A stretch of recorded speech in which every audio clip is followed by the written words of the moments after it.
नमस्कार साथियों, स्वागत है आपका मेरे YouTube channel Datta reading point में। आज हम डिस्कस करेंगे यूपी टीजीटी सामाजिक विज्ञान नागरिक शास्त्र का प्रैक्टिस सेट नंबर 3। इससे पहले हम 2 कर चुके हैं, हिस्ट्री के 8 सेट कर चुके हैं, भूगोल के 4 कर चुके हैं। तो ये हमारा तीसरा है। अगर आप चैनल पर नए हैं तो सबसे पहले आप इसे सब्सक्राइब कर लीजिए ताकि आपको और भी वीडियोज़ मिल सकें। कितनी तैयारी आपकी हो चुकी है आप यहाँ पर अपना चेक कर सकते हैं। आपको 3 सेकंड का समय दिया जाएगा। चलिए शुरू करते हैं। पहला क्वेश्चन आपका है, संपत्ति संबंधी ट्रस्टीशिप के सिद्धांत का प्रतिपादन किसने किया था? नेहरू, गांधी, ट्रॉट्स्की, दादा भाई नौरोजी ने। तो ये सिद्धांत दिया था महात्मा गांधी जी ने। राज्य अच्छे मार्ग में बाधाओं की बाधा है, यह कथन किसका है? प्लेटो, हीगल, टी.एच. Green, Gilchrist. तो सही जो आंसर होगा वो हो जाएगा टी.एच. ग्रीन। सबसे ज़्यादा सिविक्स में क्वेश्चन पूछे जाते हैं वो थोड़े से थिंकर से पूछे जाते हैं। थिंकर की स्टेटमेंट होती है, किसने क्या कहा है या कौन सी पुस्तक लिखी है या कोई इसने प्रिंसिपल दिया है। अतिरिक्त मूल्य के सिद्धांत का प्रतिपादन किया था Robbins, Karl Marx, Marshall Smith ने। तो ये अतिरिक्त मूल्य सिद्धांत का जो बात की थी वो की थी कार्ल मार्क्स द्वारा की गई थी। नेक्स्ट है, निम्न में से व्यक्तिवादी विचारक है? हेराल्ड लास्की, स्पेंसर, अरस्तू, जेम्स मिल। तो यहाँ जो व्यक्तिवादी विचारक है वो आपका है जेम्स मिल। नेक्स्ट है, स्पिरिट ऑफ लॉज पुस्तक के लेखक का नाम क्या है? Rousseau, Henry Maine, Durgadas Basu या मॉन्टेस्क्यू। तो ये पुस्तक जो लिखी है स्पिरिट ऑफ लॉज, ये लिखी है मॉन्टेस्क्यू ने। उपयोगितावाद सिद्धांत का जनक माना जाता है मुसोलिनी को, मिल को, बेंथम को, हिटलर को। सॉरी। तो ये जो माना जाता है ये जर्मी बेंथम को माना जाता है। नेक्स्ट है, राज्य की उत्पत्ति का दैवी सिद्धांत किसने प्रतिपादित किया? कार्ल मार्क्स, जेम्स प्रथम, गिलक्राइस्ट, लास्की ने। तो ये जो सिद्धांत दिया था राज्य की उत्पत्ति दैवी सिद्धांत, ये जेम्स प्रथम ने दिया था। संविधान निर्मात्री परिषद के वैधानिक परामर्शदाता थे या कहें कि सलाहकार थे? बी.आर. अम्बेडकर, राजेंद्र प्रसाद, बी.एन. राव, सरदार वल्लभ भाई पटेल। तो संविधान जो निर्माता समिति थी उसमें जो परामर्शदाता थे या सलाहकार थे वो सर बी.एन. राव थे। भारतीय संविधान में अनुच्छेदों की संख्या कितनी है? 145, 392, 395, 546। देखिए, पहले मूल संविधान में 395 थी। वर्तमान की बात अगर करेगा तो यहाँ 546 यहाँ पर 446 होना चाहिए था। तो वर्तमान में पहले मूल 395 थी और वर्तमान बात करें तो 446 के आसपास हो जाती है। न्याय पुनरावलोकन का सिद्धांत भारत ने किस देश के संविधान से ग्रहण किया? ग्रेट ब्रिटेन, संयुक्त राज्य अमेरिका, फ्रांस, आयरलैंड। तो ये सिद्धांत जो लिया गया था ये लिया गया था आपका संयुक्त राज्य अमेरिका द्वारा। भारतीय संविधान के लागू होने की तिथि कितनी है? ये सभी जानते हैं आप। तो इसका सही जो आंसर डायरेक्ट हो जाएगा वो हो जाएगा 26 जनवरी 1950 को भारतीय संविधान लागू हुआ। भारतीय संविधान निर्मात्री परिषद की प्रथम बैठक कब हुई थी? 9 अगस्त 1942, 26 1950, 15 अगस्त 1947, 9 दिसंबर 1946। तो ये पहली बैठक जो हुई थी ये आपकी हुई थी 9 दिसंबर 1946। जिसे संविधान सभा के जो अध्यक्ष थे अस्थायी वो सदस्य सिन्हा थे। उसके बाद में 11 दिसंबर को डॉक्टर राजेंद्र प्रसाद को परमानेंट बना दिया गया था, जो बाद में जाके भारत के राष्ट्रपति बने। नेक्स्ट, द इंडियन स्ट्रगल पुस्तक के लेखक का नाम है गोपाल कृष्ण गोखले, तिलक, भगत सिंह या इनमें से कोई नहीं? तो इनमें से यहाँ पर कोई नहीं हो जाएगा। ये पुस्तक जो लिखी थी वो लिखी थी सुभाष चंद्र बोस जी ने लिखी थी। किसने लिखी थी? सुभाष जी ने ये पुस्तक लिखी थी, the Indian struggle, Netaji Subhash Chandra Bose. Next है, गुट निरपेक्ष वैदेशिक नीति का प्रतिपादन किसने किया? जवाहरलाल नेहरू, मोरारजी देसाई, अटल बिहारी वाजपेयी, लाल बहादुर शास्त्री। तो ये सिद्धांत जो दिया गया था, ये सिद्धांत का प्रतिपादन किया, ये हमारे यहाँ पर किया था जवाहरलाल नेहरू ने। सिद्धांत में क्या था कि भारत की विदेश नीति का सिद्धांत, जिसमें भारत किसी भी महाशक्ति के सैनिक गठबंधन में सम्मिलित नहीं होगा, इसे कहा गया था गुटनिरपेक्षता की नीति। जिस तरह से उस समय दो दल बने थे, एक समाजवादी दल, एक पूंजीवादी, इसमें अमेरिका था और एक तरफ रशिया था। तो हमने किसी भी ग्रुप में जाने की नहीं सोची और हम किसी में सम्मिलित नहीं हुए। तो इसको कहा गया था कि गुटनिरपेक्षता की नीति उस समय भारत ने अपनाई थी, जिसका प्रतिपादन जो था वो जवाहरलाल नेहरू जी ने किया था। रक्त संबंध को जन्म देता है, कालांतर में समाज राज्य को, एक कथन किसका है? लीकॉक, जैक्स मैकाइवर, गैटल का। तो ये जो है मैकाइवर का है।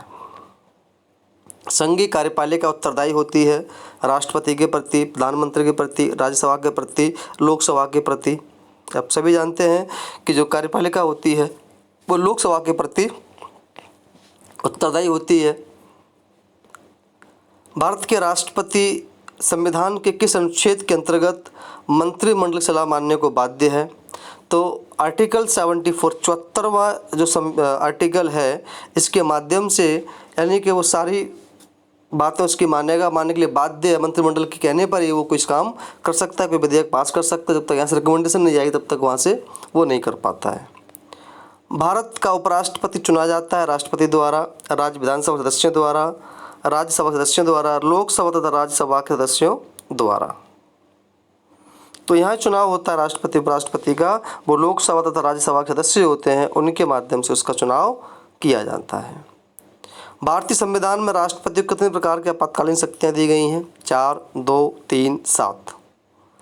तो भारतीय संविधान में राष्ट्रपति पर 3 शक्तियाँ होती हैं: बाह्य आपातकाल शक्तियाँ, संवैधानिक आपातकाल शक्तियाँ और वित्तीय आपातकाल शक्तियाँ। जब लगता है कि कभी कोई बाह्य अटैक हो गया, उसको लगता है कि अब संभालना मुश्किल है, तो आर्टिकल 352 के तहत बाह्य आपातकाल लगा सकता है। जब उसे लगता है कि सरकार, किसी स्टेट में सरकार चलने विफल हो गई है, तो वो संवैधानिक आपातकालीन शक्ति लगा सकता है आर्टिकल 356 के तहत। और जब उसे लगता है कि देश के अंदर पैसा नहीं है, पैसा खत्म संभावना है, तो आर्टिकल 360 के तहत वो वित्तीय आपातकाल लगा सकता है। तो उसके बाद 3 आपातकाल होते हैं: बाह्य आपातकाल, संवैधानिक आपातकाल और कह सकते हैं कि ये वित्तीय आपातकाल। संवैधानिक आपातकाल में जब स्टेट गवर्नमेंट जो कोई भी होती है वो चलने विफल हो जाती है, तब वो लगाया जाता है। संकटकालीन स्थिति में नागरिकों के मौलिक अधिकार सर्वोच्च न्यायालय इच्छा निर्भर करता है, राष्ट्रपति इच्छा निर्भर करता है, स्थगित किए जा सकते हैं या इनमें से कोई नहीं। तो हम ये बात करते हैं कि यहाँ कभी कभी क्या होता है, ऐसी स्थिति में स्थगित किए जा सकते हैं और नहीं भी किए जा सकते हैं। अगर उसको लगता है कि किए जाने चाहिए, तो वहाँ पर पार्लियामेंट जो होता है उसको स्थगित कर देता है। राष्ट्रपति की इच्छा निर्भर करेगा कि वो होता है या नहीं होता है। लेकिन यहाँ पे स्थगित, यहाँ पे दोनों आंसर हो सकते हैं। राष्ट्रपति की इच्छा निर्भर भी करता है, और उसे लगता है स्थगित किए जाने चाहिए तो स्थगित कर देगा, नहीं लगता है तो वो नहीं करेगा। भारतीय संविधान में नीति निर्देशक सिद्धांतों या तत्व समावेश किस देश के संविधान से प्रेरित होकर के किया गया?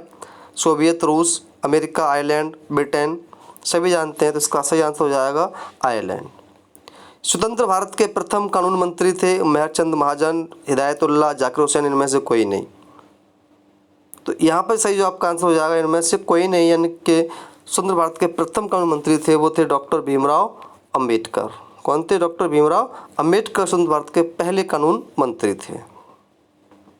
नेक्स्ट है, संयुक्त राष्ट्र संघ के वर्तमान महासचिव हैं जॉन मेजर, किसिंजर, थॉट, एंटोनियो गुतेरस। तो इसके जो महासचिव हैं वो हैं एंटोनियो गुतेरस। प्राकृतिक अवस्था में मानव जीवन सूना, निर्बल, निकृष्ट और अल्पजीवी था, यह कथन किसका है? ग्रोसम, मैकियावेली, हॉब्स और संत अगस्टाइन। तो ये स्टेटमेंट थी वो हॉब्स की थी कि प्राकृतिक अवस्था मानव जीवन सूना, निर्बल, निकृष्ट और अल्पजीवी था उस समय। दार्शनिक राजा का सिद्धांत किसने प्रतिपादित किया? प्लेटो, कौटिल्य, अरस्तु या महात्मा गांधी। तो दार्शनिक राजा का जो सिद्धांत था वो प्लेटो ने दिया। भारत की राज्यसभा की वर्तमान सदस्य संख्या है 212, 213, 249, 245। तो ऑप्शन में जो है वो 245 है और मैक्सिमम 250 ये हो सकती है। तो यहाँ पर वर्तमान संख्या कितनी है? 245। नेक्स्ट है, सामान्य इच्छा का सिद्धांत प्रतिपादन किया था रूसो, लॉक, कांट, हॉब्स ने। तो ये सिद्धांत दिया था रूसो ने। द्वितीय सदन को बरकरार रखने के संबंध में कौन सा तथ्य गलत है? यह प्रथम सदन की स्वेच्छाचारिता और निरंकुशता पर रोक लगाता है। प्रथम सदन द्वारा जल्दबाजी पारित कानूनों पर रोक लगाता है, ना कि स्वतंत्रता का रक्षक है। यह प्रक्रियावादियों का गढ़ और पूंजीपति रक्षक है। तो यहाँ जो आंसर हो जाएगा वो हो जाएगा आपका ऑप्शन नंबर डी, प्रक्रियावादियों का गढ़ और पूंजीपतियों का रक्षक है। नेक्स्ट है, निम्न में कौन सा सही सुमेलित है? उदारवाद मिश्रण है लोकतंत्र व व्यक्तिवाद का, उदारवाद मिश्रण है साम्यवाद व्यक्तिवाद का, उदारवाद मिश्रण है व्यक्तिवाद व मार्क्सवाद का। तो सही आंसर होगा उदारवाद मिश्रण है लोकतंत्र व व्यक्तिवाद का।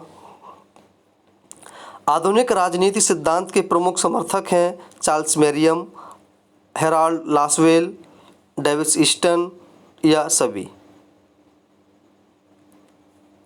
इसका सही आंसर हो जाएगा ये सभी हैं। आधुनिक सिद्धांत के सिद्धांत समर्थक जो हैं ये तीनों ही हैं। मनुष्य स्वतंत्र पैदा होता है किंतु सर्वत्र जंजीरों से जकड़ा हुआ है, कथन किसका है? Milton, Rousseau, Kant, lock.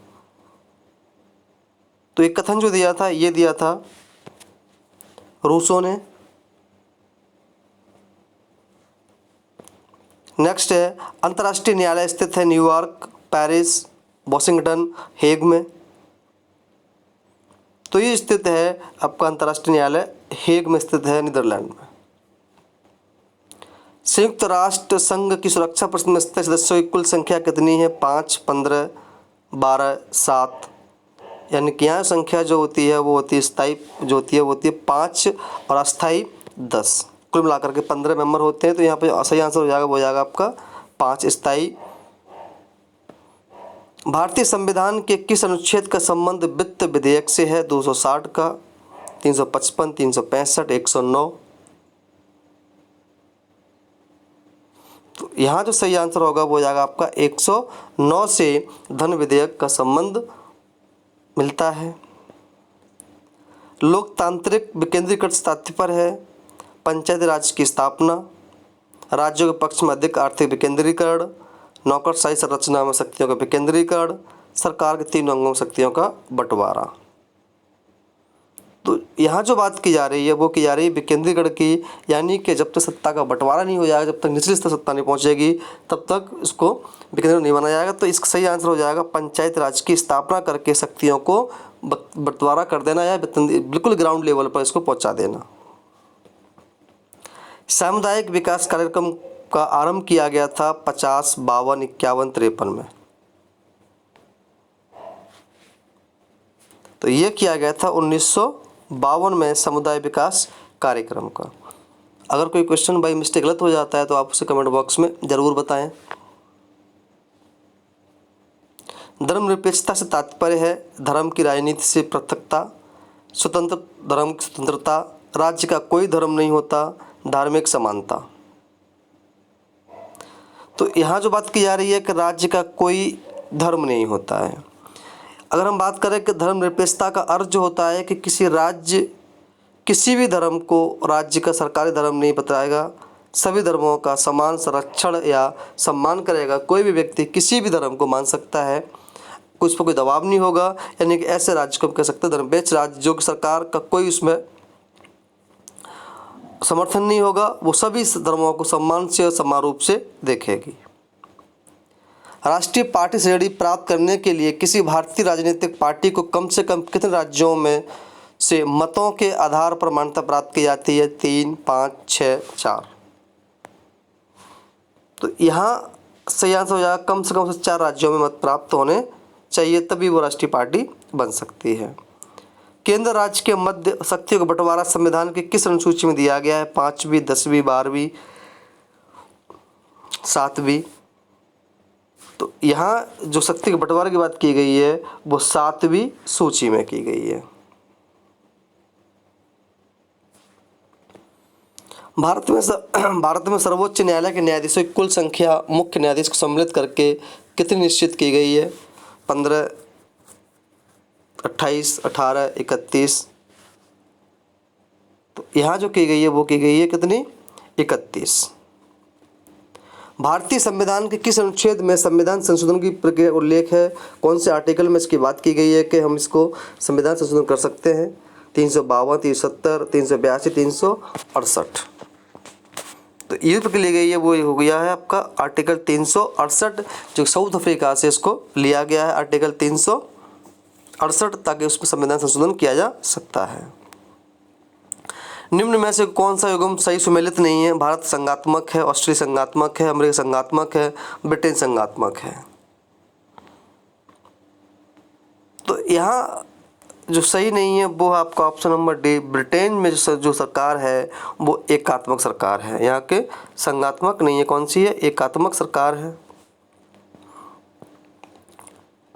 Next है, संविधान समीक्षा हेतु बनाई गई नवीनतम अब तक की अंतिम समिति के अध्यक्ष कौन थे? नानावती, जस्टिस पाक, जस्टिस खरे, बैकेंड चलैया।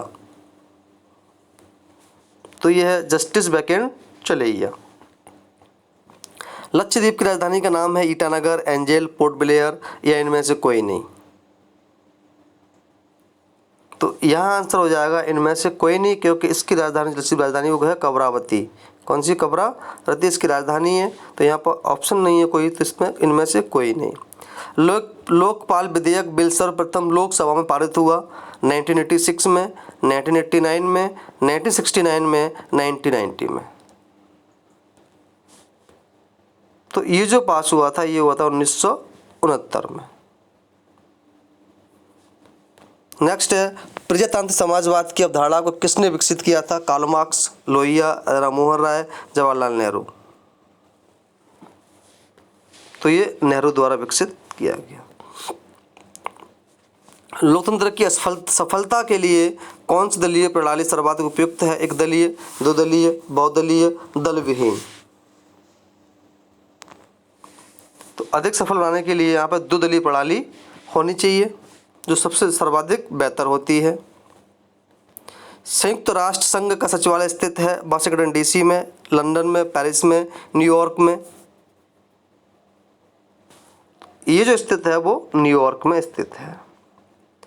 किस संशोधन द्वारा संविधान में नागरिकों के मौलिक कर्तव्य जोड़े गए? 42वां, 43वां, 25वां, 52वां। आप सभी इसका आंसर अच्छे से जानते हैं।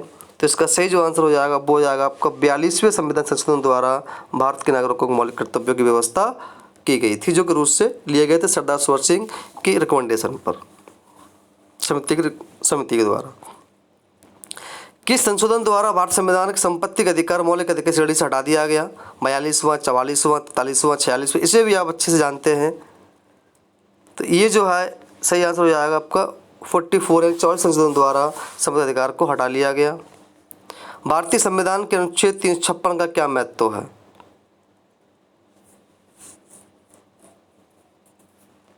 इसके अंतर्गत राज्य में सशस्त्र विद्रोह होने पर लगाया सकता है। अंतर्गत राज्य संविधान अभी बताया गया थोड़ी देर पहले का आर्टिकल 356 का संबंध होगा वो आपका हो जाएगा। इसके अंतर्गत किसी राज्य में संवैधानिक मशीनरी विफल, यानी कि जो स्टेट गवर्नमेंट अगर फेल हो जाती है, फेल होने पर राष्ट्रपति शासन लगाया जा सकता है। इस पर राष्ट्रपति शासन लगाया जाता है, यानी कि जब भी कोई स्टेट गवर्नमेंट फेल हो जाती है, विफल हो जाती है, तो राष्ट्रपति वहाँ पर राष्ट्रपति शासन लगा देता है आर्टिकल 356 के तहत।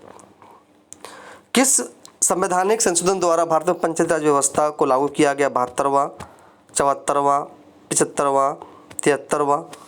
तो ये जो लागू किया गया था ये किया गया था 73वें संविधान संशोधन द्वारा पंचायती राज लागू किया गया। प्लेटो के आदर्श राज्य में कौन सा वर्ग सामर्थ्य रचना का हिस्सा नहीं है? प्रशासक वर्ग, उत्पादक वर्ग, शासक वर्ग, सैन्य वर्ग।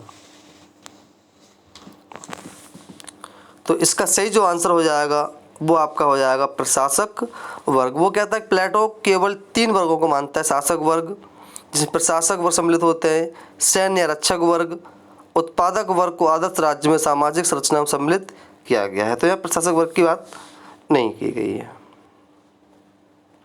जनवादी लोकतंत्र की अवधारणा संबंधित है। आपके पास ये 4 ऑप्शन हैं।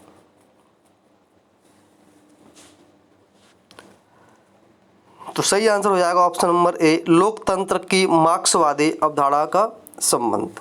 अगर हम बात करें तो जनवादी लोकतंत्र की अवधारणा मार्क्स सिद्धांत के साथ जुड़ी है, जिसमें बुर्जुआ, निम्न बुर्जुआ, किसान और सर्वहारा वर्ग मिलाकर सरकार बनाते हैं। इसे सर्वहारा वर्ग प्रधानता रहती है। वो कहता है जिसमें किसी के शोषण ना हो पाए, सब इक्वल हो जाए, तो उसके सर्वहारा की वर्ग की बात करता है मार्क्सवाद। जॉन लॉक के अनुसार व्यक्ति के प्राकृतिक अधिकार हैं जीवन, स्वतंत्रता, संपत्ति का अधिकार, समानता, सुरक्षा का अधिकार, रोजगार, स्वास्थ्य, शिक्षा का अधिकार, या फिर ये सभी। अगर हम प्राथमिकता देते हैं यहाँ पर, तो इसका सही जो आंसर हो जाएगा वो हो जाएगा जीवन, स्वतंत्रता एवं संपत्ति का अधिकार।